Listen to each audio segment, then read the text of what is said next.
we have this map that shows how the U.S. would be divided in the event of an emergency, if we can pull that out there. There it is. So this is how the U.S. will be divided into districts. You see 10 of them there. This is according to the National Emergency Center establishment. Can you describe what this map is? What exactly does that mean? I mean, it doesn't really make sense in terms of states as we know them. What is this classification system? What are the purposes? It doesn't look like the map that you and I saw in elementary school. Not at all. Effectively, the U.S. has been cordoned off into these different districts. And so these new emergency centers will be spread out throughout the United States in most of these eventually. And it gives FEMA and the Department of Homeland Security jurisdiction over what goes on in these places during a time of emergency.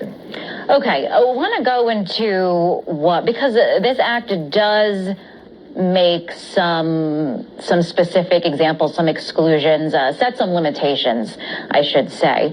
So the National Emergency Center Establishment Act, what it does not do, it does not authorize any federal officer or employee to force an individual to enter a national emergency center or prevent an individual from leaving a national emergency center. So, Bob, it looks to me like there are some safeguards there. If you don't like it, you can leave. Well, I'd like to think so. And this was actually one of the other things that was changed in this new version of the bill. They added this.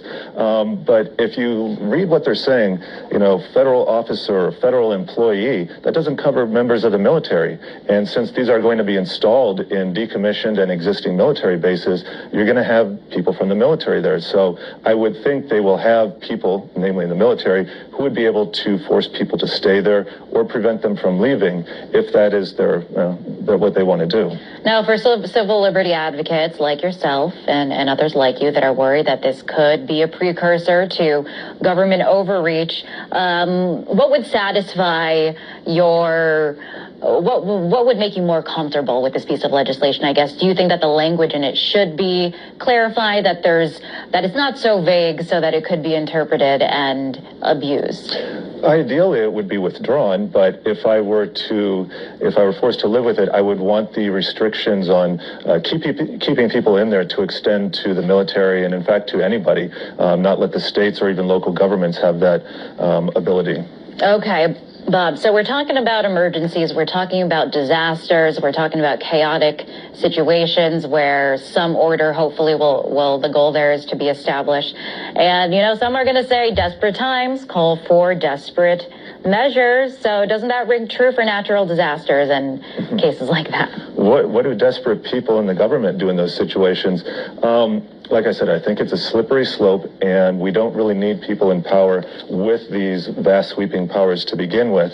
Unfortunately, there's moral hazard involved here, too, where people really don't take care of themselves anymore, plan for these emergencies when they have the federal government and other governments ready to step in. And we saw what a great job happened in Sandy and in Katrina. So, like I said, moral hazard. All right, Mr. English, very interesting, and thank you so much for weighing in. That was Bob English, civil liberties activist and blogger. Thank you.